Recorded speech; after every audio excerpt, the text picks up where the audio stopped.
नमस्कार दोस्तों, फिर एक बार स्वागत है आप सभी का मेरे चैनल पे अकाउंटिंग बाय आपटे A+A और मेरा नाम है चारुदत्त आपटे। दोस्तों, जैसे कि आपको भी मालूम है, हम लंबे अंतराल के बाद मिल रहे हैं वापस। पिछला 1 महीना में वीडियो नहीं बना सका। उसका रीज़न है वो ये वीडियो के अंत में मैं आपको बताऊंगा। मेरे subscribers are like my extended family, so you should know the reason behind I am not being able to upload the videos. तो उसका रीज़न मैं वीडियो के एंड में डालूंगा। तो चलिए आज के वीडियो को शुरुआत करते हैं। दोस्तों, आज का जो अपना एक वीडियो है, जो हमने एक सीरीज़ चालू किया था, how to identify a quality stock and learn to build a portfolio with quality stock. तो ये जो अपना सीरीज़ है उसमें 2 पार्ट मैंने ऑलरेडी अपलोड किए थे। उसका पार्ट 3 हम लोग आज देखेंगे। दोस्तों, पार्ट 1 और पार्ट 2 में हमने जो देखा था वो हमने खाली प्रिंसिपली देखा था कि अच्छी कंपनी के इंडिकेटर्स क्या होते हैं, मतलब क्या होना चाहिए। प्रॉफिट एंड लॉस का मतलब क्या है, बैलेंस शीट का मतलब क्या है, रिजर्व्स का मतलब क्या है, डेट का मतलब क्या है, और हर एक फिगर का सिग्निफिकेंस क्या है। ठीक है। और जैसे कि हमने पार्ट 2 में मैंने प्रॉमिस किया था, अभी पार्ट 3 में हम लोग एक्चुअल जो फिनेंशियल नंबर्स है कंपनी का फिनेंशियल्स नंबर 2 स्टेटमेंट्स में आता है। एक रहता है प्रॉफिट एंड लॉस और दूसरा रहता है बैलेंस शीट। तो आज हम लोग 2 कंपनीज का बैलेंस शीट देखेंगे, उनका लाइव फिगर देखेंगे, और then will try and identify कि कौन सा फिगर अच्छा है, कौन सा फिगर इतना अच्छा नहीं है, कौन से फिगर में इम्प्रूवमेंट हो सकता है, और वो हम लोग को रिलेट करेंगे कि ये कंपनी अच्छा कर रहा है या नहीं अच्छा कर रहा है। तो पहले समझते हैं दोस्तों कि बैलेंस शीट क्या है। प्रॉफिट एंड लॉस और बैलेंस शीट, ये जो 2 स्टेटमेंट है, उसमें सबसे इम्पॉर्टेंट जो मेरे हिसाब से है वो बैलेंस शीट है। क्योंकि जैसे मैंने मेरे पिछले वीडियो में बोला था, जो फिगर्स छुपे हुए रहते हैं, जो फ्यूचर में क्या होने वाला है, ये हमको बैलेंस शीट से पता चलता है। प्रॉफिट एंड लॉस में क्या है? प्रॉफिट एंड लॉस में खाया पिया बचाया। लेकिन बैलेंस शीट में आगे क्या होने वाला है या आगे क्या हो सकता है, ये हमको मालूम पड़ता है। तो चलिए बैलेंस शीट पहले क्या होता है वो देखते हैं, और बैलेंस शीट से क्या क्या मालूम पड़ सकता है वो देखते हैं। फिर then we would see certain की रेशोज़ का डेफिनेशन देखेंगे, वो रेशोज़ क्या है वो देखेंगे, और उसके बाद में एक्चुअल बैलेंस शीट 2 कंपनीज का हम लोग फिगर्स देखेंगे। तो दोस्तों, बैलेंस शीट क्यों देखना है? Balance sheet gives an at a glance view of assets and liability of a company. जो कंपनी के जो एसेट्स एंड लायबिलिटीज़ है, एसेट्स मतलब मेरे पास क्या क्या मौजूद है, एंड लायबिलिटी मतलब मुझे कितने लोगों को कितना पैसा देना है, और उसके सामने मेरे पास कितने एसेट्स हैं। ये एसेट्स एंड लायबिलिटीज़ का सिंपल मतलब है। और एसेट्स एंड लायबिलिटीज़ में जो वेरियस पार्ट्स आते हैं दोस्तों, जो वेरियस एलिमेंट्स आते हैं, वो अगर हम लोग जब तक पूरा बैलेंस शीट देखेंगे नहीं, तब तक हमको मालूम नहीं पड़ेगा नहीं, जब तक हम लोग पूरा बैलेंस शीट देखेंगे नहीं, तब तक हमको ये मालूम नहीं पड़ेगा कि ये फिगर सही है या ये फिगर गलत है, क्योंकि each and every figure is related to each other. For example, sales का फिगर प्रॉफिट एंड लॉस का है, वो अकाउंट्स रिसीवेबल से लिंक रहता है। इन्वेंट्री का फिगर अकाउंट्स पेएबल से लिंक रहता है। देन लॉन्ग टर्म जो डेट है कंपनी का, वो कंपनी का फिक्स एसेट्स कितना है उससे लिंक रहता है। तो ये all this figures are interlink. कौन सा भी फिगर अगर इंडिपेंडेंट देखेंगे तो वो सही है या गलत है ये मालूम नहीं पड़ेगा। अगर उसको कोरिलेट करके देखेंगे तो मालूम पड़ेगा कि ये फिगर सही है या उसमें कुछ इम्प्रूवमेंट होना चाहिए या उसमें और कुछ हिडन है। ये हमको कोरिलेशन करने से मालूम पड़ेगा। Balance sheet also helps to answer questions such as whether the company has a positive net worth, whether company has enough cash and short term assets to cover its obligation। इसका मतलब company के जो liabilities है वो cover करने के लिए company के पास इनफ कैश अवेलेबल है, जो कंपनी ने खुद ने जनरेट किया है, या कंपनी को शॉर्ट टर्म लोन लेना पड़ रहा है। ये भी बैलेंस शीट से दोस्तों मालूम पड़ता है। And whether company is highly indebted relative to its peers मतलब सेम इंडस्ट्री में जो बाकी की कंपनीज है। एक आईटी का एग्जांपल लेते हैं, Infosys is in IT industry. तो इन्फोसिस के कंपैरिजन में टीसीएस हो, एल&टी टेक्नोलॉजीज़ हो, या एचसीएल टेक्नोलॉजीज़ हो, ये जो बाकी की जो कंपनीज है दोज आर कॉल्ड पीयर्स। मतलब एक ही इंडस्ट्री में multiple company, so all those companies are peers of each other. तो वो पीयर्स के सामने जो पर्टिकुलर कंपनी हम लोग एनालाइज कर रहे हैं वो कंपनी का फिगर्स कैसे है। तो analysing the figures with peers is also equally important. और बैलेंस शीट का जो एनालिसिस है दोस्तों, that is fundamental analysis using financial ratios. ये एक इम्पॉर्टेंट टूल है to find out whether the company is good for investment और whether the company is good for trading. तो दोस्तों ये जो एनालिसिस है ये अगर आप ट्रेडर हो फिर भी आपके लिए बेनिफिशियल होगा, और आप इन्वेस्टर हो तो ये आपके लिए ज़्यादा फायदेमंद होगा। ट्रेडर के लिए, इन्वेस्टर के लिए ज़्यादा फायदेमंद क्यों? क्योंकि जब भी हम लोग बोलते हैं कि आई एम अ इन्वेस्टर, तो इसका मतलब है कि जो अपना इन्वेस्टमेंट का जो टाइम का होराइजन है, that horizon is more than 2 to 3 years.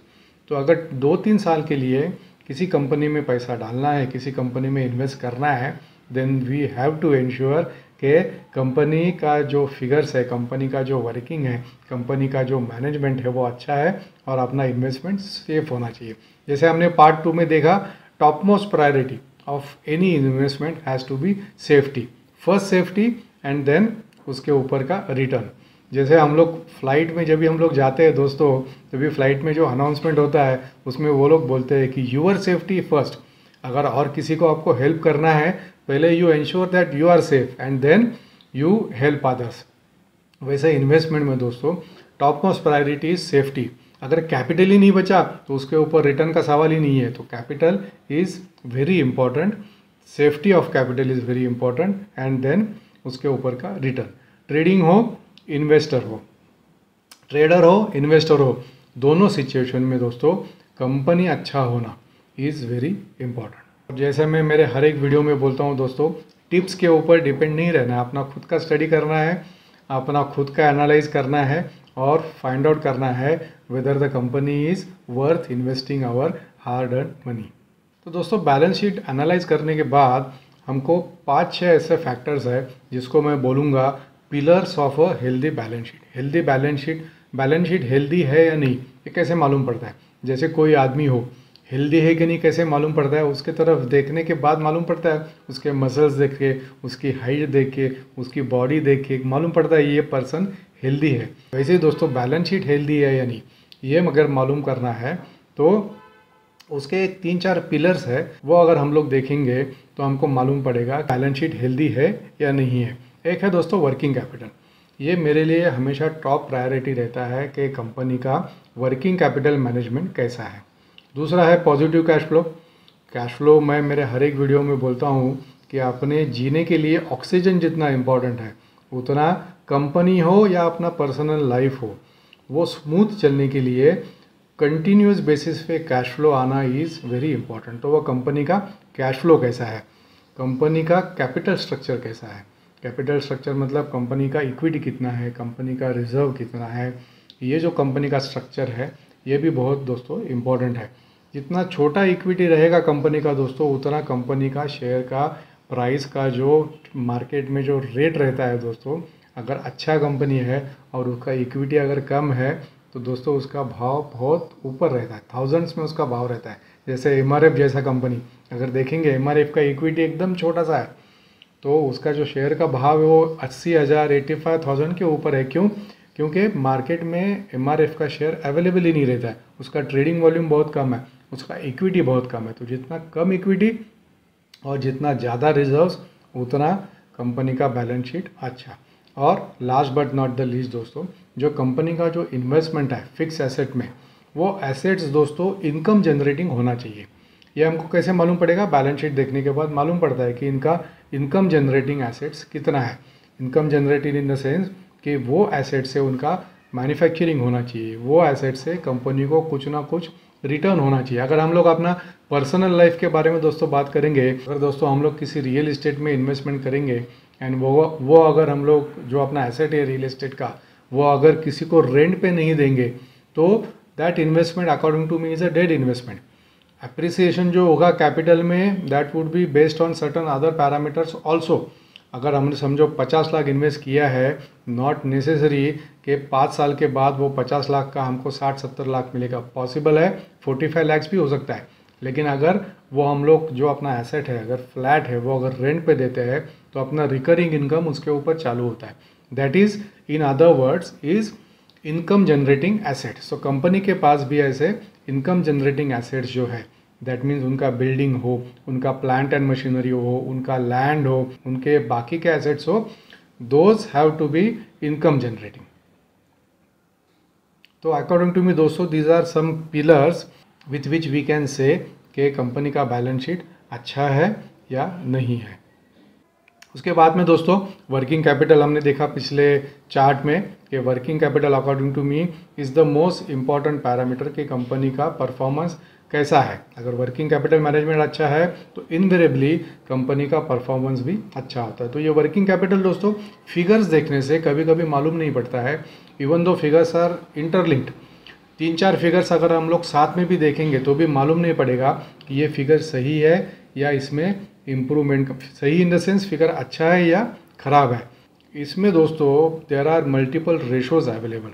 उसमें जो इम्पोर्टेंट रेशोज़ अवेलेबल है वो मैंने पिक करके ये चार्ट में डाले हैं।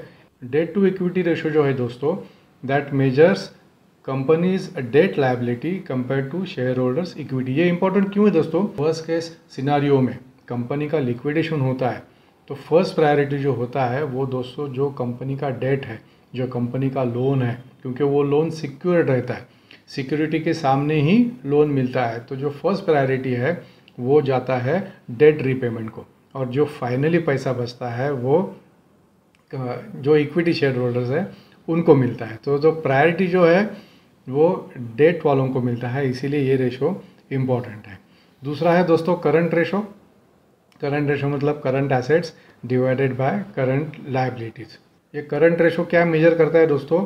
It measures how a company's current assets such as cash, cash equivalents, accounts receivable and inventories are used to settle current liabilities such as accounts payable हो या शॉर्ट टर्म लोन हो, उसका payment करने के लिए whether there are sufficient current assets available in the company's books और not. ये current ratio से हमको मालूम पड़ता है। समझो current ratio is 1.5, that means company का लायबिलिटी अगर 1 है तो उसके सामने 1.5 assets are available to take care of current liabilities. तीसरा दोस्तों है क्विक रेशो। ये क्विक रेशो को एसिड टेस्ट रेशो भी बोलते हैं।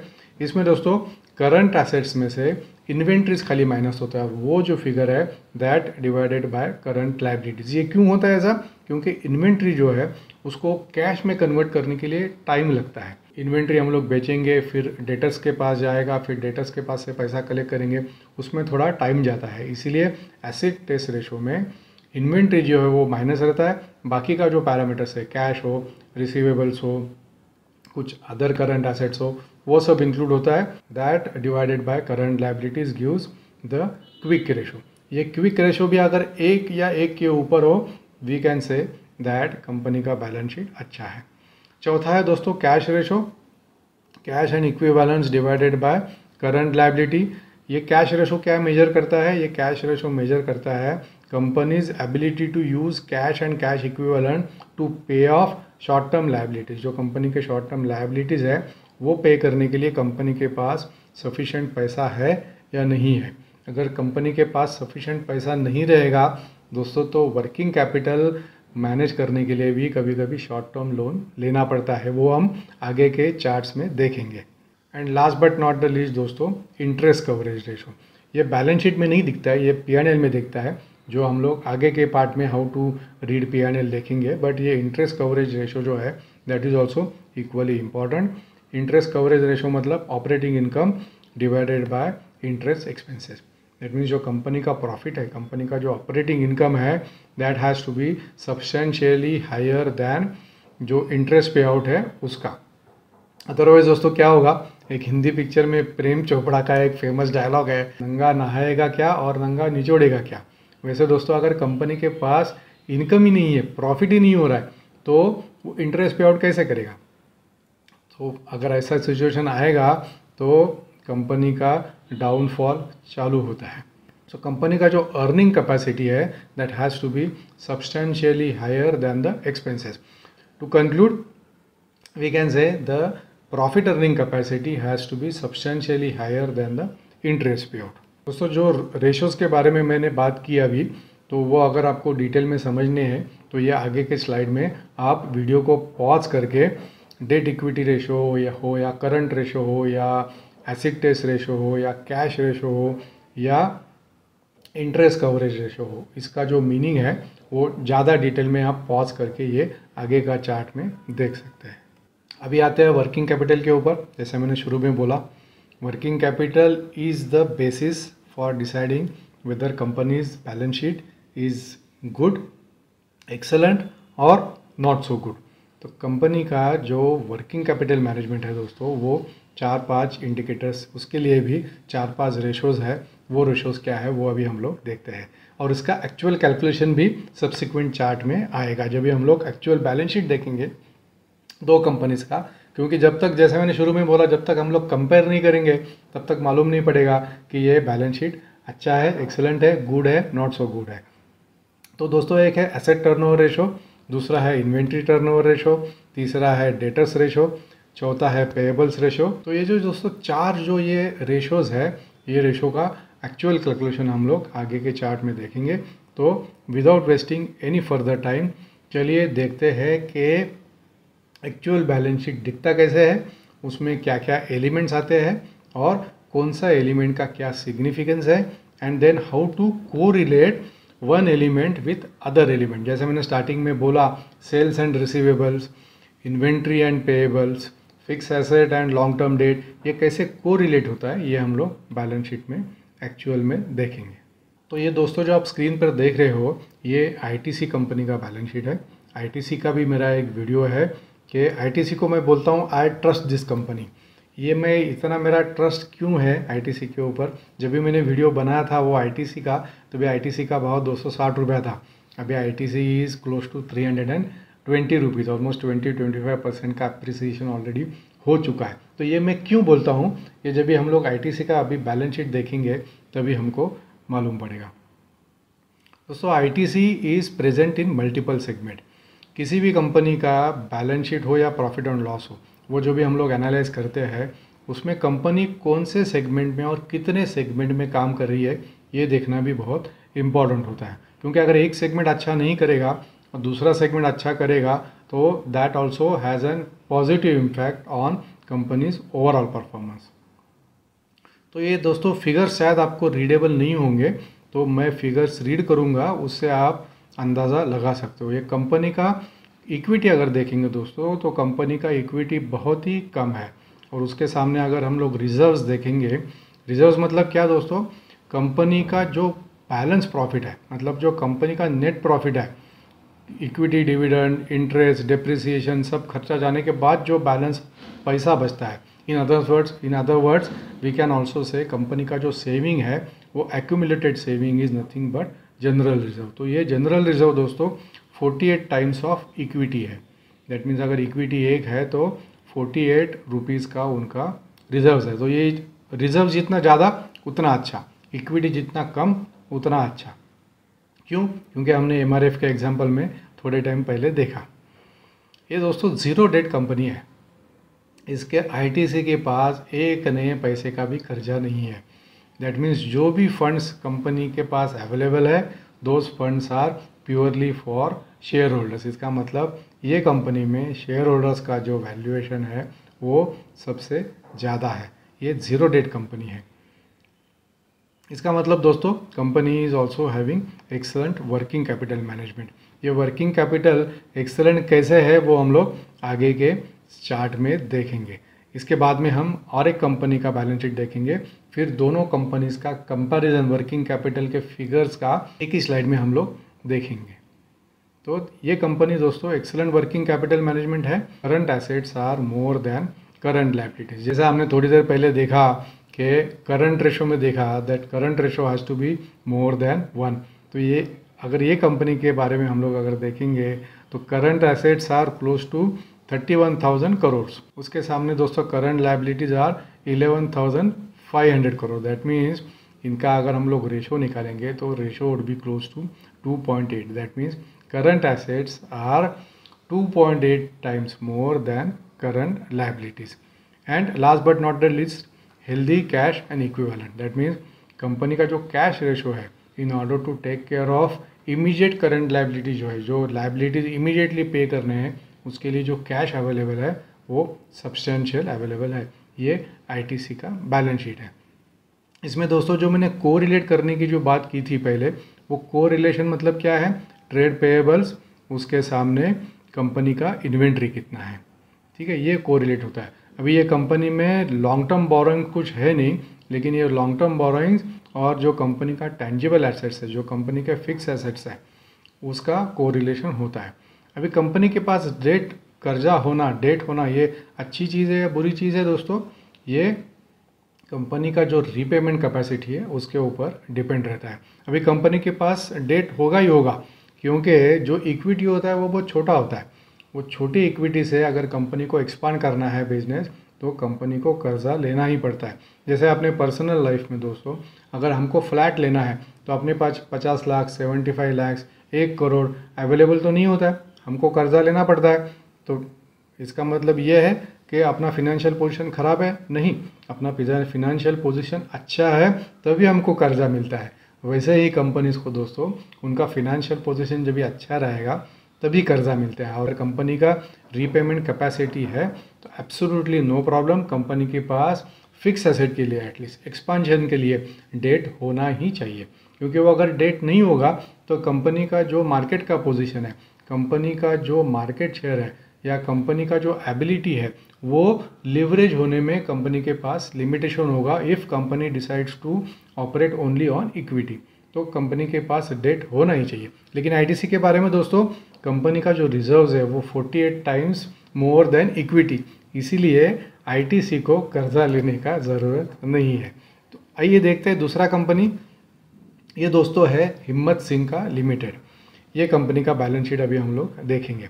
अभी ये बैलेंस शीट का जो फिगर है उसमें एक मेरा डिक्लेरेशन दोस्तों, ये बैलेंस शीट का फिगर ख़राब है क्या? बैलेंस शीट का फिगर बिल्कुल ख़राब नहीं है, बैलेंस शीट का फिगर अच्छा है। इसमें कंपनी के पास कर्जा है, कंपनी का working capital as compare to ITC, जो कंपनी का जो रेशोज़ है वो इतना ठीक नहीं है, फिर भी कंपनी का पोजीशन अच्छा है कि नहीं, तो ये चलिए देखते हैं। तो दोस्तों जैसे हमने देखा आईटीसी मल्टीपल सेगमेंट में है, हिम्मत सिंह का is present only in one single segment, जो टेक्सटाइल रेडीमेड गारमेंट्स ये कंपनी बनाता है। आईटीसी का रिजर्व्स वेर 48 टाइम्स मोर, इसका reserves are 33 times more than equity. लेकिन दोस्तों आईटीसी और इसमें जो फ़र्क है वो फ़र्क ये है कि ये कंपनी के पास सब्सटेंशियल डेट है। अभी ये जो डेट जो है कंपनी का दोस्तों, इसमें जो लॉन्ग टर्म डेट है, वो लॉन्ग टर्म डेट हम लोग कंपेयर करेंगे विथ रिस्पेक्ट टू कंपनी के जो टेंजिबल एसेट्स हैं एंड कंपनी का जो कैपिटल वर्क इन प्रोग्रेस है, उसके साथ हम लोग कंपैरिजन करेंगे। ये दोस्तों लाइन जो आप देख रहे हो ये लॉन्ग टर्म बोरोइंग्स है। मार्च 18 से we can see that there is a continuous increase in long term debt. March 21 में थोड़ा कम हुआ, but with respect to March 18 there has been a increase of almost 400 crore in long term debt. अभी ये long term date जो है दोस्तों, उसके सामने कंपनी का जो फिक्स एसेट्स है, जो कंपनी का एसेट्स इनकम जनरेटिंग एसेट्स है, उसमें इंक्रीज हुआ है क्या, वो देखना इज़ वेरी इंपॉर्टेंट। अगर उसमें भी कॉरस्पॉन्डिंग इंक्रीज है तो that means company has taken the loan to purchase and to establish the income generating assets, then ये अच्छा सिचुएशन है। कंपनी का जो टेंजिबल एसेट्स है दोस्तों, those also have increase. We can see here from March 19 onwards, जो debt में increase हुआ उतना ही इक्विवेलेंट इंक्रीज कंपनी के फिक्स एसेट में हुआ है। मतलब जो कंपनी ने कर्जा लिया, वो कंपनी ने कर्जा लिया for installing the income generating assets for expansion purpose. क्योंकि अगर कंपनी एक्सपेंड नहीं करेगा, कंपनी स्टैग्नेंट होगा, कंपनी स्टैग्नेंट होगा तो कॉम्पिटिटर्स उसको खा जाएंगे। तो continuous expansion and continuous diversification ये कंपनी को लॉन्ग टर्म सस्टेनेबिलिटी के लिए बहुत इंपॉर्टेंट है। जो कंपनी ने कर्जा लिया वो कंपनी ने फिक्स एसेट्स में, इनकम जनरेटिंग एसेट्स में डाला, तो ये सिचुएशन कंपनी के लिए अच्छा है। लेकिन दोस्तों कंपनी का जो वर्किंग कैपिटल है, पर्टिकुलरली जो रिसीवेबल्स है, those according to me are little stressed. Company के रिसीवेबल्स अगर दोस्तों हम लोग देखेंगे तो मार्च 18 से almost 2 times the receivables have increase. अगर आईटीसी का आपने नोटिस किया रहेगा तो आईटीसी के जो रिसीवेबल्स है वो कंटिन्यूअस क्लोज टू 2000 करोड़ पे 2018 से 2022 तक रिसीवेबल्स का जो लेवल है वो ऑलमोस्ट सेम है। लेकिन हिम्मत के बारे में ऐसा नहीं है। दैट मीन हिम्मत सिंह का जो मैनेजमेंट है वर्किंग कैपिटल का, वो आईटीसी के कंपैरिजन में थोड़ा उसमें इम्प्रूवमेंट की गुंजाइश है। तो स्ट्रेस वर्किंग कैपिटल यहाँ पे दिखता है। दोस्तों हिम्मत सिंह का current liabilities are also greater than current assets, वो भी हम लोग यहाँ पे देख सकते हैं। दैट मीन्स करंट लाइबिलिटीज पे करने के लिए सफिशिएंट एसेट्स कंपनी के पास नहीं है। उसका रिजल्ट क्या होता है दोस्तों? कैश एंड इक्विवेलेंट्स कम होने से कंपनी को वर्किंग कैपिटल मैनेज करने के लिए भी लोन लेना पड़ता है। एंड वर्किंग कैपिटल के लिए अगर लोन लेना पड़ा तो according to me that is not a healthy situation if working capital loan continues for a longer period. Short term के लिए अगर लोन है 1-2 साल के लिए बुक्स में पड़ा है, लेकिन if company is able to take care of it, 2 साल के बाद अगर वो लोन पूरा निकल गया, अच्छा सिचुएशन है, प्रॉब्लम नहीं है। लेकिन अगर वर्किंग कैपिटल के लिए कंटिन्यूस बेसिस पे अगर लोन देना पड़ा तो वो कंपनी के लिए हेल्दी सिचुएशन नहीं है। तो इधर हम लोग देख सकते हैं कंपनी के जो शॉर्ट टर्म बोरोइंग्स है वो भी मार्च 18 से अभी डबल हुआ है। क्यों डबल हुआ है? क्योंकि कंपनी का substantial amount is blocked in inventory and accounts receivable.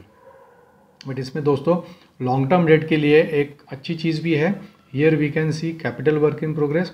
जो कैपिटल वर्क इन प्रोग्रेस यहाँ पे हम लोग देखेंगे मार्च 19 में 600 करोड़ था, वो 600 करोड़ फिक्स एसेट में कैपिटलाइज होते होते अभी मार्च 22 में ज़ीरो हुआ है। दैट मीन अभी कंपनी का जो कर्जा है वो आगे जाके बढ़ने वाला नहीं है। एटलीस्ट जो लॉन्ग टर्म डेट है वो आगे जाके बढ़ने वाला नहीं है, क्योंकि जितना कर्जा लिया था, जो पर्पज़ के लिए लिया था, वो पर्पज़ सेव हो गया।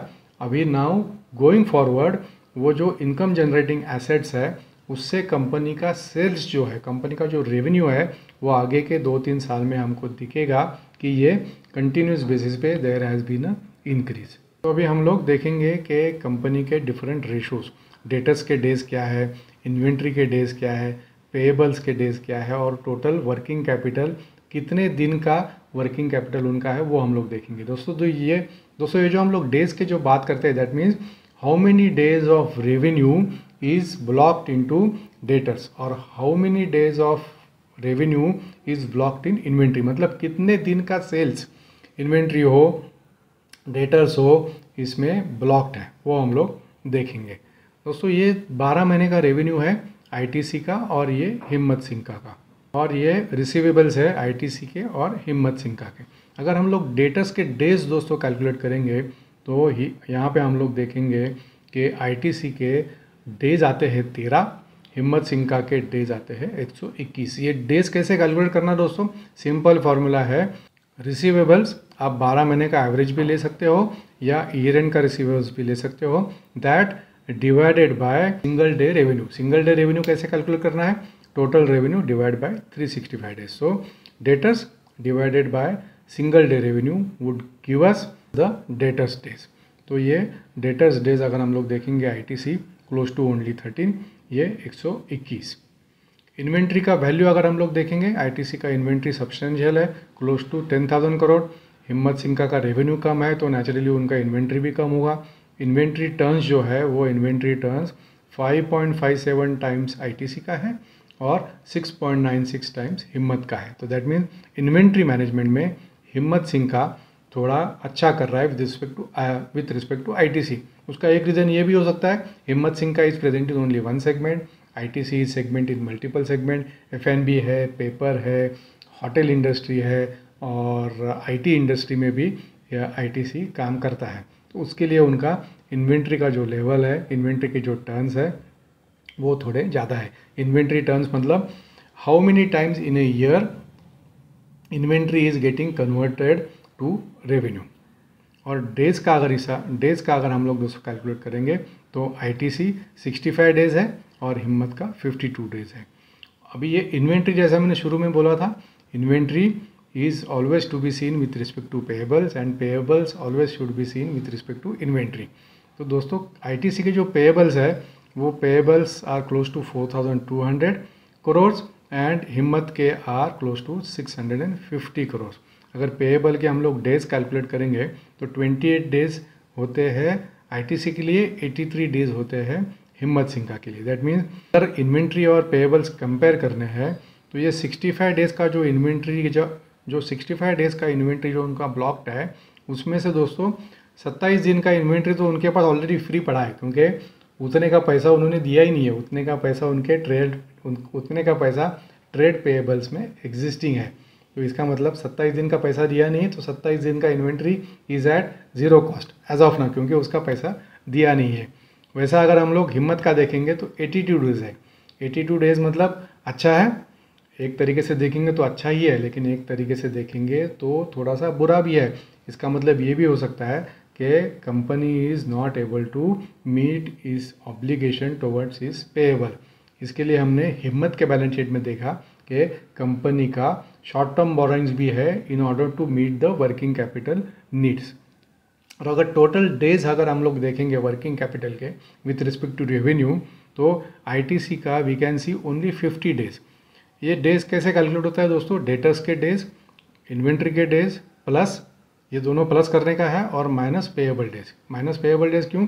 पेएबल जाता है लायबिलिटी में, हमको पैसा देना है, डेटर्स पैसा हमको कलेक्ट करना है, इन्वेंट्री में अपना पैसा ब्लॉक्ड है, तो debtors plus inventory days minus payable days. That ITC का 51 डेज का working capital is block with respect to Himmat का 91 days. That is why we see no debt, working capital हो या लॉन्ग टर्म हो, but as far as Himmat is concern, Himmat का 91 days का working capital is blocked. So naturally that is why for Himmat there is a need for also working capital loan. तो to conclude दोस्तों, receivables management is most important in working capital management. Receivable management क्यों? क्योंकि our money is with somebody else, तो जितने receivables कम रहेंगे उतना अच्छा है। Requirement of short term loan में also mean stressed working capital.